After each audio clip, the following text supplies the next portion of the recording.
Welcome everyone to the conversation on opportunities associated with the use of electronic health records to inform pharmaceutical research and development. My name is Oxana Pickeral and I lead the life sciences practice at Booz Allen Hamilton, and we've assembled today a stellar panel of participants representing very different perspectives on the topic, from regulators to the pharmaceutical industry to payer and provider system to family advocates. And we're going to hear a diverse set of opinions on the topic. What I'm going to do now is ask everybody to introduce themselves in turn briefly and share how they face and interface with electronic health records in their daily lives. Dr. Pearl. Good morning, Oxana. I'm Dr. Robert Pearl. I'm the Executive Director and CEO of the Permanente Medical Group, which is the delivery side of Kaiser Permanente. And we have a comprehensive electronic medical record, both inpatient and outpatient, for almost 9 million members in the United States. Thank you. I'm Craig Lipset. I'm head of clinical innovation at Pfizer. I'm a part of the R&D organization at Pfizer, and our remit is focused on efforts, initiatives, investments to make clinical research sustainable moving forward. Electronic health records are an important part of our portfolio of work in that space. Good morning. I'm Phyllis Greenberger, President and CEO of the Society for Women's Health Research. Our focus mainly is sex differences research, and electronic files gives us the opportunity to have that information, analyze it, and understand the differences. And also in patient care, we are now working with Verizon in trying to see whether using electronic records and electronic devices actually improves patient adherence and care. Mm-hmm. Good morning, Oxana. I'm Sachin Jain. I'm Chief Medical Information and Innovation Officer at Merck. I'm also an attending physician at the Boston VA Medical Center, where I see patients. My interest in electronic medical records is that I think that they actually give us an opportunity to make sure that the right patient gets the right medication at the right time. And so Merck has a strong commitment to making sure that we achieve that important goal. And so that's my interest in it as an executive at Merck. I would say my other interest in electronic medical records is as a clinician, and I use them every day in my care of patients. So, fantastic, Dr. Woodcock. I'm Janet Woodcock, and I head up the drug center at the FDA, and we regulate the medicines that are available in the United States. And as this discussion is about drug development, okay, that's very important, but drug development is usually carried out in clinical trials, which are a somewhat artificial situation. Mm-hmm. And the real interest of everyone is what happens when all the patients are exposed to the medicines. What happens to them?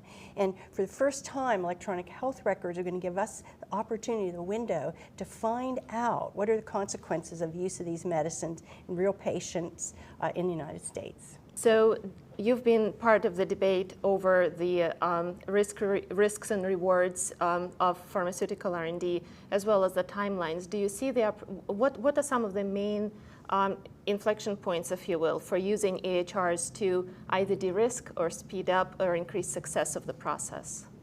Well, I think what people generally don't know is that there's a crisis in drug development, and it's become too expensive and takes too long to develop new medicines. So the time there's a discovery in the laboratory, it may take 17 or 20 years and billions of dollars before those get into the hands of patients. And so, as was said earlier, we're going to have to change that somehow. And one thing we can do is we can integrate clinical research into practice by using the electronic health record to enlist more of the practitioners into actually studying investigational products, okay, and learn quicker about them. And then on the other side, if we have more confidence that we can quickly discover what happens out in the real world when drugs are used, then we can probably have a shorter or smaller development program and tolerate more uncertainty, because that uncertainty can be addressed rapidly once the drug is out into the market. We're not there yet, but we can see this coming. It's very exciting. That's very true.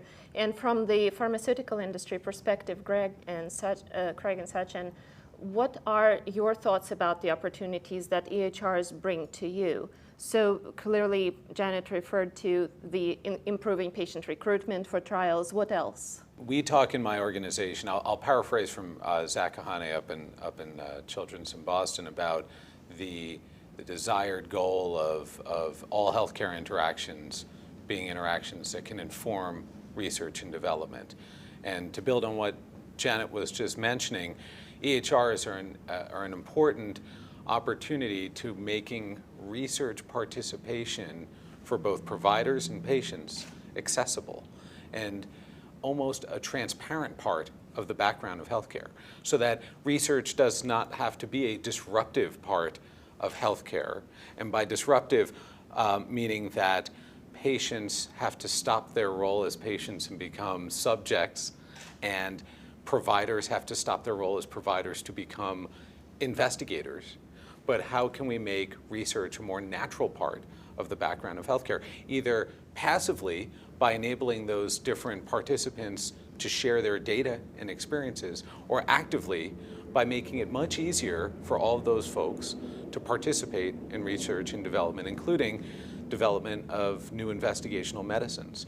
So I think that we see a lot of opportunities, whether in some cases a little more incremental but still impactful, as well as some very disruptive opportunities to how we do clinical development today. On the incremental side, it might be as simple as how do we populate EDC systems from an EHR? And on the other end of the spectrum, how do we lessen the burden for randomized controlled trials entirely by taking advantage of this new ecosystem? So you're referring to some of the virtual clinical trial efforts as well? Certainly some of the virtual clinical trial efforts, but other models that we can embrace, whether they be pragmatic study designs or other new models for research and development that can help us to understand the efficacy and safety of our medicines, ideally in a prospective population, but understand the efficacy and safety of those medicines in a much less disruptive manner than we have today. And if I could insert an example, Yeah. is, for example, all right, we have a revolution in cancer treatments, okay, and we're seeing a lot of targeted therapy. They're very effective, but only perhaps in a subset of cancer patients, right? And so how do we find those people? Do you know that right now only 5% of adult cancer patients are even ever offered the opportunity to participate in a clinical trial in the United States. So all those people with cancer, many of them are going to die of their disease. It's not curable. They're not even offered the opportunity to be in a clinical trial. And if we can move clinical research closer to medical care, we can get those people into the research effort and learn quicker especially about these diseases that are currently incurable. Oxana, we're, I think, entering an era in American society and sort of, I think, sort of even more globally, where we personalize everything. Everything is, everything is sort of being directed towards the individual. Medicine has not followed suit quite as fast as it should. And so I would say that whether you're a provider or whether you're a pharmaceutical company or a regulator, I think we're starting to ask questions about how do we personalize therapies to individuals? And you can't do that without information. And so I think the opportunities to revolutionize care through information are extraordinary. What I would tell you is we're really at early days. And it's not how we've trained physicians. It's not how we as pharmaceutical companies have thought about our business. It's not how regulators typically view the world. As sort of a former regulator, used to work in the federal government, I'll tell you, we don't think about individuals. We think about whole populations. And so I think we need to start to change how we think about delivery of healthcare, which has very much been, I think, conceived as a population issue, and redirect our efforts towards thinking about individuals and targeting therapies towards individuals, targeting treatments towards individuals, and targeting opportunities for research towards individuals. The hard part is if I were doing a trial on a new therapeutic area, I wouldn't be able to find the patients that I need necessarily because I don't have the information available to me in a way that's easy to find patients. I would have to do manual chart review. For those people who are not in healthcare, that's very surprising and shocking, but that is the current state of the art. And so I think the opportunities to transform how we do business are going to be many. Let me offer a slightly different view, because I think that if you want to look at the impact of pharmaceuticals on patients, the biggest opportunity is certainly around populations, and not to minimize the need to look at individualization of that process. As an example, we looked at our database. We have one of the largest databases in the United States, and we found that not only do patients with heart attacks have high risk for second heart attacks, but a variety of other diseases, diabetes, aortic aneurysms, peripheral vascular disease. And we put in place a program called PHASE, Preventing Heart Attack and Strokes Every Time. Very inexpensive. I was talking about an aspirin, an ACE inhibitor, a generic statin. We lowered the chances of getting a heart attack by 52%. Half of the people, we lowered it. If every American got the care we provide today utilizing that database and that approach, there'd be 200,000 fewer heart attacks and strokes in this nation. We've lowered the chance of dying from heart disease 30% below the community around us. Those are remarkable results, which is not to say there's not a next level that we'll be pursuing through genetic research and other parts, but for anyone to not understand that populations, treatment of large populations with millions of people is what saves hundreds of thousands of lives, I think we'd be making a mistake to miss that point. Well, and I think there are, and correct me if I'm wrong, but I think that it was Pfizer that first noticed that Vioxx was causing heart attacks. And so that was a perfect example of how compiling all this information gave you information for the patient that otherwise would have been difficult to obtain. We actually did a program with Medco, when it was Medco, looking at adherence and compliance among cardiac patients. And what we found, which was very interesting, was that women were less adherent than men, which was totally counterintuitive. So there's lots of ways that you can use this information to inform you so that you have a better idea of how you can treat patients. There are a lot of obviously other ways, but I think in terms of clinical trials and speaking to a lot of people with comorbidities or rare diseases where there aren't enough people to be in clinical trials, or the comorbidities make it too complicated for companies really to include them in clinical trials. This can give them an opportunity to share that information and to understand more about them. And I just want to mention something, Janet. ASCO actually just recently started with records, bringing together oncologists, patients, and caregivers into one, database where they're going to be sharing information. So I think that's a way to look at, you mentioned cancer patients, to bring the cancer patient community together and to really understand from the different viewpoints what's happening and get more information. Yeah, and I think one of the topics that we're touching on here is probably somewhat complementary points of view between personalized medicine and value of getting to the metadata. And probably part of this conversation really is going to be also about feasibility and privacy protection based on large volumes of data that are being generated through the CHR infrastructure. If you wanted to do personalized medicine on EHRs today, how easy is that going to be from the privacy perspective?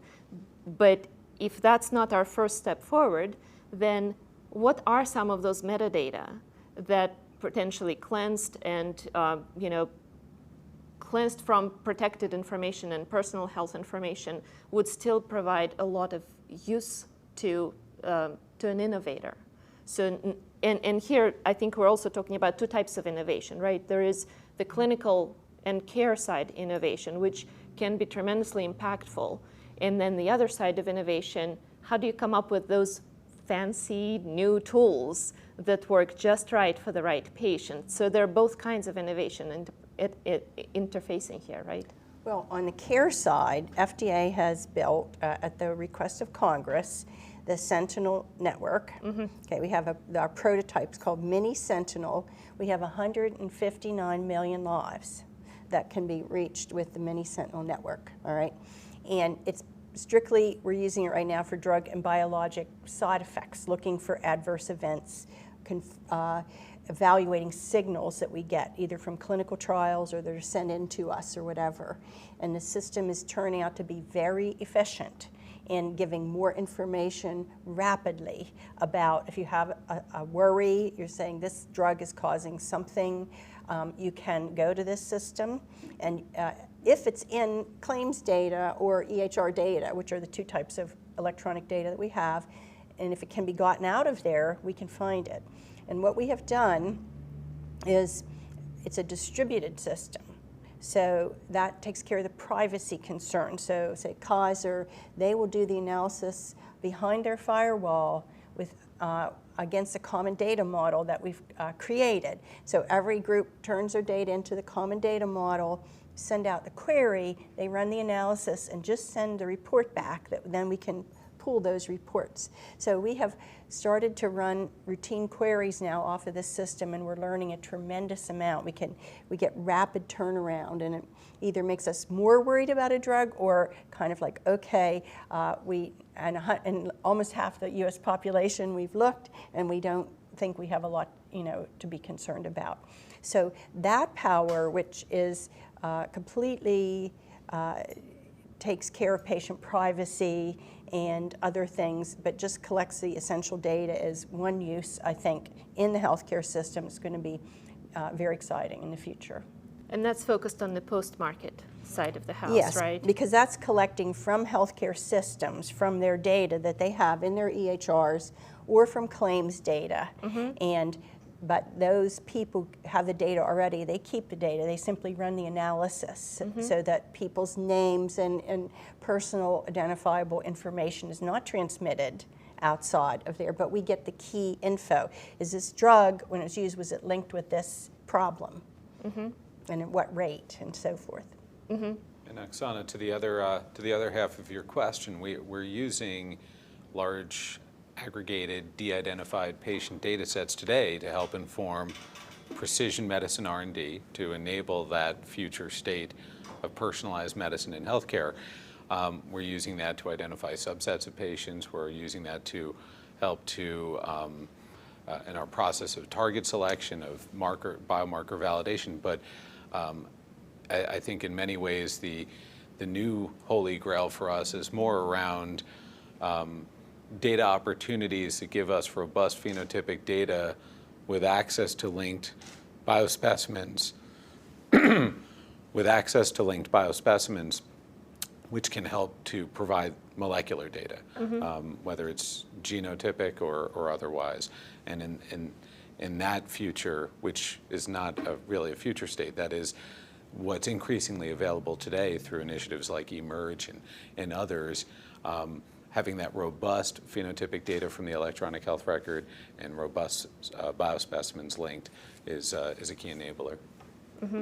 For patients, though, in terms of the electronic health records, there's still a lot to be done.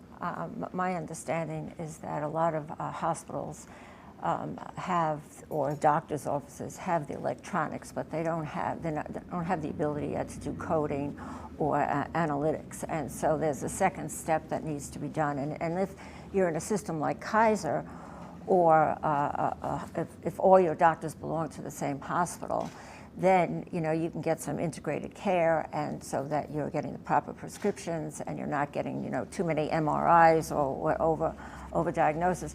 But if you have individual doctors or doctors affiliated with different hospitals, those aren't integrated yet, and so that's still a stumbling block, I think, for patient care. Yeah, and obviously this is still a developing infrastructure, right. So I think what all of us are seeing is a lot of activity in the center, both new business models emerging and existing players establishing new lines of business to figure out how to capitalize on the data that is becoming available. So, Yeah, I just want to build off of what Craig was saying. There are a lot of medications that are already available to patients. Right. And I think Pfizer and Merck are in the business of actually bringing new innovative medications to the market. Our goal is to figure out which patients in the real world are most likely to benefit from the medications that we bring to market. And that's not a question that we can answer without the real world clinical data that Dr. Woodcock mentioned. And so, the questions and the way we're actually approaching introducing medications, I think is really changing. We're at a real tipping point in terms of how we think about introducing medications to patient care. There's a lot we can do. I think I agree totally with Dr. Pearl's perspective that there's a lot we can do with the medications we already have. But we're not going to solve Alzheimer's disease by sort of implementing better care guidelines. We need new medications, and we need medications targeted for specific populations. And so I think that's something that's a health information problem as much as it is a drug development and research problem. And so we need new models of research and new models of introducing medications to market where they can provide unique benefit to particular populations of patients. Mm-hmm. And I think another angle of that probably is that you could imagine, even with existing medications, obviously a lot of companies look for smart ways to repurpose, but also medications like in the case of Alzheimer's that you mentioned that may work in early onset disease that we're not currently catching. Maybe that's an opportunity to identify a disease early. And that is actually, the Jeffrey Bean Foundation just won an award from Sanofi, and they are developing an app. It's called Brain Health, I believe, for obvious reasons, so that they want people to keep sort of through their lifetime or from a certain stage in life in terms of their memory, so that they can identify the millions of people out there at what stage they are. And so hopefully when you guys figure out, how to treat this disease or keep it from getting worse, they will have a population ready to be given those medications. So there's a lot being done by organizations separately on apps and other registries. I think that's a really important point, which is that I think when we think about health information technology, we're thinking typically of clinical data that's entered by clinicians. Right. And I think there's a whole new world around patient-reported outcomes that are going to allow us to do the kinds of things that Phyllis mentioned, which is to identify patients with disease early or look for subtle signs of progression of disease that we're not necessarily capturing right now in 15-minute office visits that result in sort of documentation that's more geared towards billing than it is clinical care research. I think there's an important pivot point, which is that most of our health information infrastructure is really geared towards documentation of care for clinical purposes as well as for billing. It's not necessarily built for research. And so one of the things that I spend a lot of time thinking about is how can we as a pharmaceutical company partner with provider organizations to develop new research capabilities that will enhance our ability to, I think, deliver new medications to market. Yeah, maybe it's because my focus in Kaiser Permanente is 9 million people today.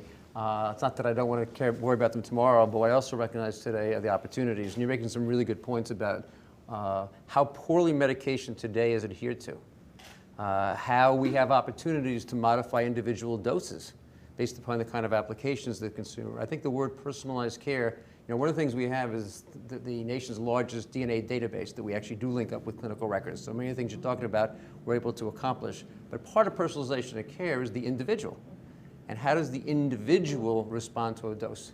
Because it's not going to be the same for two people. And we may determine that genetically, but I think very much the kind of mobile devices and other applications you're describing are crucially important. But also, let us not forget how often patients don't take the medication. Mm-hmm. And one of the things, particularly after hospitalization, is how often they get readmitted, because they are on multi-drugs that are very complex, and they have to take them.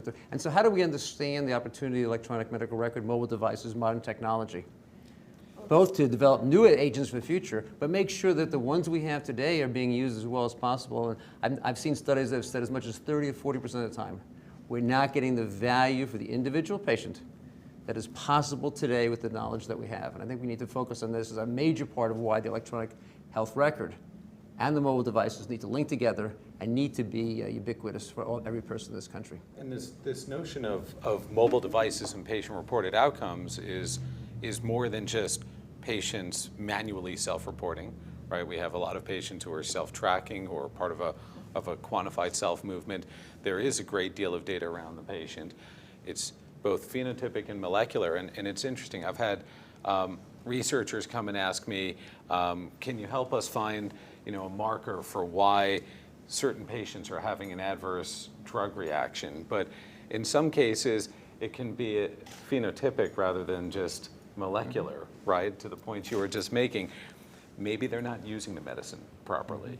And maybe there are tools that we can employ to better understand how they're using the medicine. Are they taking a holiday every weekend and doubling up on their dose every Monday, using other types of mobile tools to capture that data around the patient? Well, today there was an article in the New York Times on grapefruit juice and the impact that it has on absorption of medication. Sure. And 3 days of taking grapefruit juice can increase your medication dose to 3 times normal and have a toxic consequence. I mean, those are the kinds of things that individuals have got to start to understand about their life, and we can do that through education and through making tools available to them.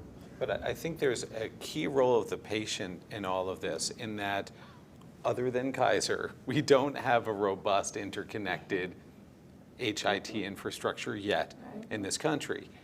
But there is one common denominator around all of these diverse data sets, and that is the patient, right? So you may have some data that's at a PBM or at a different pharmacy or at a lab or maybe from a clinical trial and maybe in 3 or 4 different disconnected EHRs today, but the patient is the common denominator.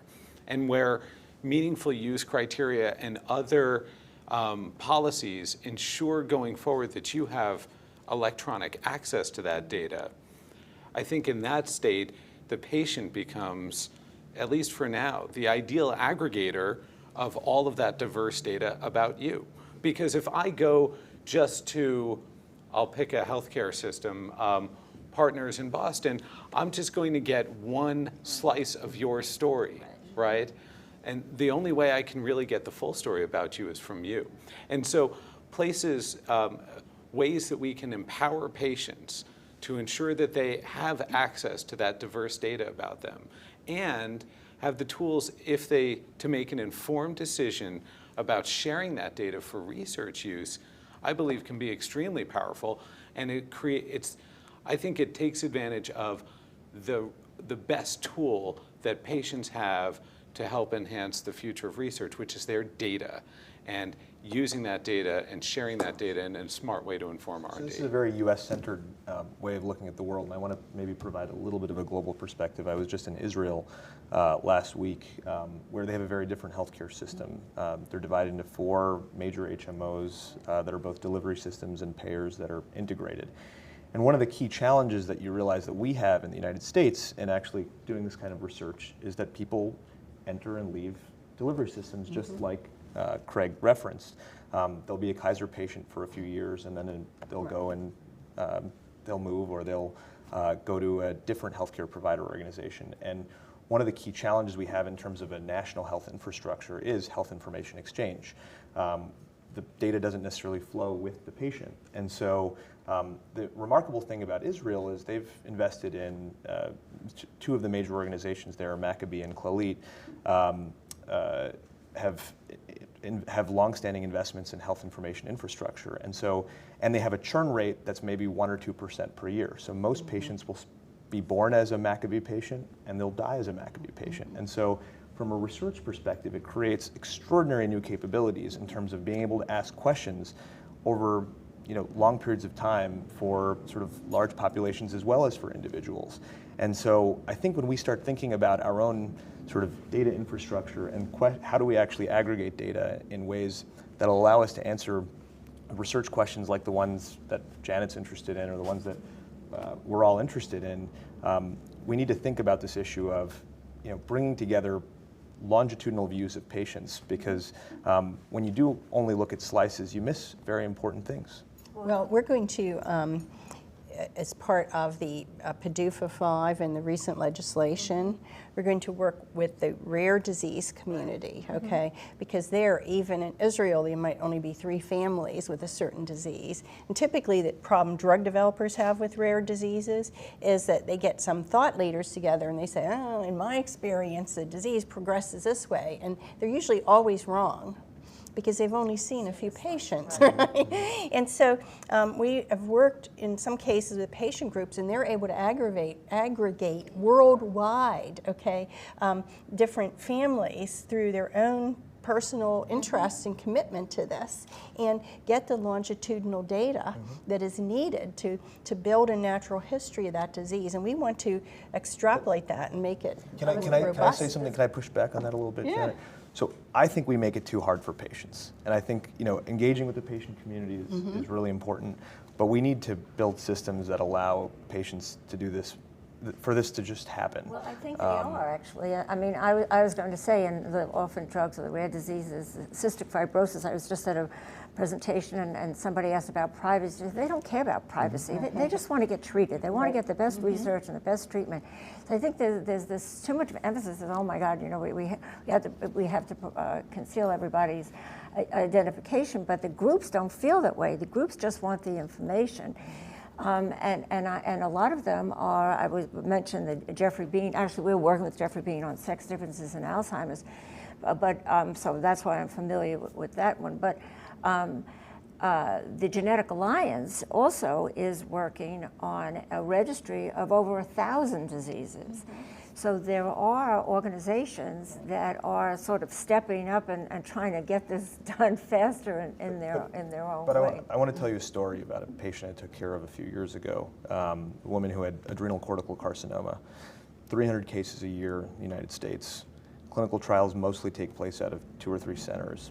Didn't happen to have any clinical trials at the center that we were at.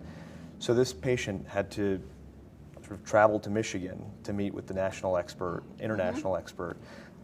We need to find ways to use health information technology to just, to Janet's earlier point, make these things available to patients where they live and where they get their care. And right now, we're requiring too much legwork from patients. I think we need to kind of reduce the legwork for patients and use automation and information technology to make getting care, being part of research, easier. It's something I think you mentioned earlier. So a major focus of mine is on video. And we're utilizing, not Skype per se, but derivatives and much more sophisticated. As an example, after hospitalizations, doing a home visit with a physician who took care of you the day before over video, with your relatives being there, maybe the primary care physician, the specialist being there. Being able to have people get the kind of consultation you're describing without driving. We have those opportunities today. And American medicine stays a 20th century or maybe a 19th century type industry as we think about technology. In the 21st century, time and distance doesn't need to be. It could be someone in Israel, it could be someone in France, it could be someone in China. If that's where the expert is, there's no reason why we can't connect those people. And so we're already doing that inside for our 9 million people. But the opportunity now to do it across the country, to make those experts available, there's no reason why it couldn't happen tomorrow. The technology exists, the people exist. It's really about the rules, the regulations, the interstate, the funding, all of the things that are really unimportant to patients. Because what they want to know is how to get the care. So the privacy, has taken up a lot of money and a lot of time, and I think most patients don't really care about it. But one of the things I think I mentioned earlier is, there's thousands of health apps out there, of course, and nobody knows if they work or not. And a lot of them are just about, diet or exercise, something. Not that that's not important, but in any case. But there's no metrics, really, to know whether they actually work. And this is something we're working with Johns Hopkins and Emory to see whether using iPads and electronic devices actually works in terms of adherence and to understand what works best, particularly for older patients who aren't as, technologically savvy. And so it'll be interesting to see, because we have so much emphasis on this now, and of course some of it's going to be fabulous, but some of it's not going to work. And this is sort of a way to see whether it really enhances patient care and adherence or not, whether they come back, re-entry into the hospital, or whether this information actually keeps them out of the hospital and keeps them taking care of themselves. It'll be interesting. It's going to be a while because it's just starting now, but we'll see what happens. That's important. We've picked up the ball on this notion of telemedicine in healthcare and trying to make it easier and removing barriers for the patient by trying to enable patients to participate in more convenient locations in their clinical trials. And the future of really being able to do that relies on, to the point that you were making a moment ago, it being much easier for people to access and share their health data. Registries are great, and they're a key foundation of a lot of the R&D that we do, but most registries are very expensive manual processes of somebody, a provider, a patient, somebody, having to re-enter data that was already captured once. somewhere else. And so our ability to take that data and fully reuse it and to move it and to repurpose it is critical to the success of us being able to scale a lot of these opportunities. I want to go back to something you said a second ago on the privacy, because I think for anyone of the viewers who will be watching this, they're going to say, wait a second, I don't quite agree. Because there's two ways to think of privacy, and I think it's important we differentiate them. One is simply, do you know that I take a generic statin? And I don't really care if you know I take a generic statin, I take one, okay? But what I don't want is that information to be misused by someone, whether it's a for-profit insurance company, whether it's going to be some other company that's going to try to manipulate me in a way. I don't want that data to be used for ill-intended purposes. And I think that that's a differentiation that in the minds of the people who will be watching this discussion, we're going to have to separate how do we protect against ill use of that data versus just general privacy and things like that. I would have agreed with that, except in these conversations that I've had recently, in terms of the patient groups, that's not their concern. Now, these are patient groups, they're not asking every individual patient in there. And the other is this feeling that, people can get your information, in any case. People can hack in and get it. I mean, someone said to me, China can have your information tomorrow if they want it. So I'm not saying that there shouldn't be a certain amount of privacy, but I think we may overdo it where it actually is a detriment or a barrier. For people with serious diseases that don't have really satisfactory therapy right now, that's way down on their problem list, okay? Right. Their problem list is, I don't have a treatment that's going to keep me healthy till next year. And the fact that somebody may misuse my data or whatever is way down. And unfortunately has been showcased, and there's just a hard stop on sharing that information or using that. And expensive, and it's been a barrier in a lot of cases to really getting this done because everybody's so concerned about that. Most people want control of their data. Yeah. They just want to, if they want it to be freely available, they'd like it to be freely available. And if they want it to be protected, they want it to be protected. I think in the end, people are really different, and sort of these broad generalizations are not actually very helpful. I think, I think it's a very individual choice. It's a very individual decision. I have two parents who have very different perspectives on their own health care, and they're not the perspectives I would have imagined that they had before I actually had explicit conversations with them. And so you realize that all these decisions are very personal. Yeah. Research out of Children's Hospital in Boston shows that when patients are given access, when they have a personally controlled health record, that 91% of the time they're willing to share that data for research. 9 out of 10. And so we need to make sure that these patients have access, that they're informed, and that they have the tools to have confidence to share that data. Because when they do, 9 out of 10 of them are going to share that to advance research. And that's huge. Yeah. So are we seeing an evolution of informed consent here where, it's no longer consent for a specific study or a specific clinical trial, but more of a blanket consent for research? I don't think so. I mean, maybe I hear from the people who have 9 million people. Some of them will have more difficulties. When we set up the genetic database, we have 250,000 fully sequenced DNA samples, and we have the associated electronic medical record. We made sure there was a massive firewall between the clinical information and the insurance part of our business. Sure. Because if someone's going to say, well, you have these markers sitting in your genes, and I'm not going to sell you insurance, I'm going to charge you more for it, that's just wrong. And people might do that if they had all that information sitting in place. Everyone in our database gave us permission to use it for research without having limitations around it, and that's how we do it along with UCSF. But guaranteeing that firewall was crucial in order for people to be willing to provide us that information, because they recognize it could be used to discriminate against them in society. It could be utilized to create negative problems for them that they would not. So I think the idea of blanket release of data, I think, as long as it's pure research, it's fine.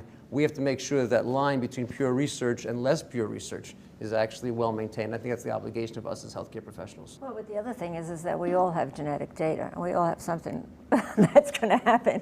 And so, and with the Affordable Care Act, not that I think it's perfect, but if you eliminate discrimination against pre-existing conditions, then I think some of those issues anyway may be ameliorated because people the insurance companies will not be able to discriminate. And if you look at everybody's genetic makeup, you're going to find something on everybody. Well, and these, some worse than others. To be provocative, I think that the association studies that have been done have shown that this is much more complex than the simple Mendelian reasoning that we had before. And we can't look at somebody's whole genome sequence and say, oh, you're going to develop X, Y, and Z by the time you're 40. It just isn't going to work that way.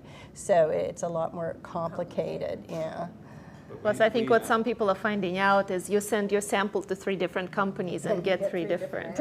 Prognostications. It looks more like the crystal ball than it looks like science right now. We don't have the societal contract with patients in the U.S., at least, that some other countries do, where there's more of an understanding that their data will be aggregated and used for research. Here in the U.S., it is more of an opt-in than an opt-out process. We run into this challenge around consent with biospecimens all the time, as far as our ability to upfront define very narrow research hypotheses for which we want to use that sample, but as a result, limit our ability to really explore. And when new technologies and new questions arise, it would be very challenging with a very constrained consent ecosystem to continue to move the space forward. So is that going to need to evolve in order to enable R&D? And who's going to be able to do that? Well, go ahead. I was going to say that I think the most trusted relationship still remains the one between clinicians and their patients. And so, I think if we're going to have a new culture, to Craig's point, I think if we're going to have a new culture, it's going to come from sort of an evolution of that contract between physicians and other clinicians and their patients. And I think that sort of a greater understanding is coming of clinical research, and I think it's going to come from enhanced information technology and the ease of participation that's going to come from having information systems that will enable them.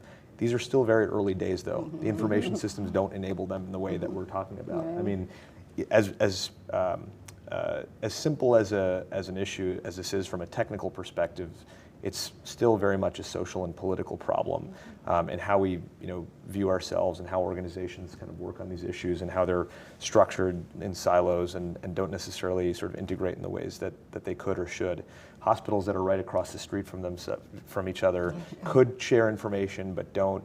So David Blumenthal, my former sort of boss when I worked in the federal government, would always say that health information exchange is not a technical problem, it's a social or political one. And I think that that's very much an important way to look at the problem.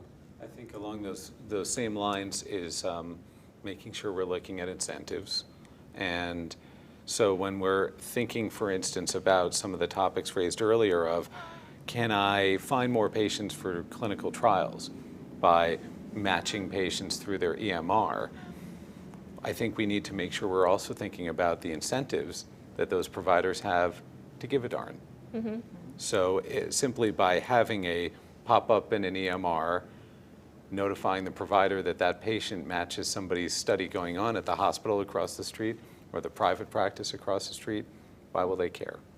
Why will they share that patient? Why would they disrupt the flow of their practice to give a darn about sharing that patient with some other provider to participate in their research study? And how do we perhaps consider other opportunities that are in place in the US, at least today, to fix misaligned incentives, like accountable care organizations, where the intent is to try to fix incentives through payment reform.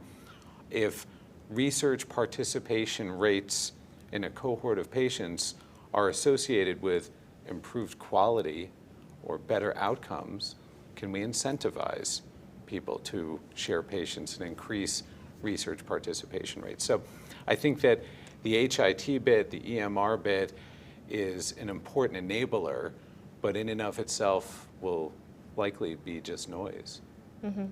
Yeah, I think that probably that correlation between better outcomes and participation in research, is not just qua participation in research, right? It's because of the characteristics of that system, those researchers, it's because of that that may be associated with better outcomes. So simply providing people with the opportunity to send their patients, somewhere and get involved in a clinical trial, I think you need to move the research environment further out into the practice community.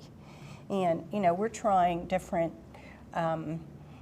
efforts at doing that, okay, by providing more support to community practitioners who, that's what they really don't have. There's no infrastructure that enables the conduct of research. You can't just enroll a patient in your ordinary 6-minute visit, right? It's not going to work. And people don't want to, if you're talking about incentives, they don't want to give up their patients. They don't want to do that. They've told us that very clearly. Right.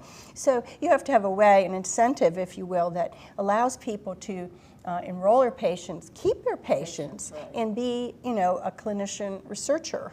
But that means they need some support infrastructure provided so that they can do that safely and without excessive time and energy, extra time and energy.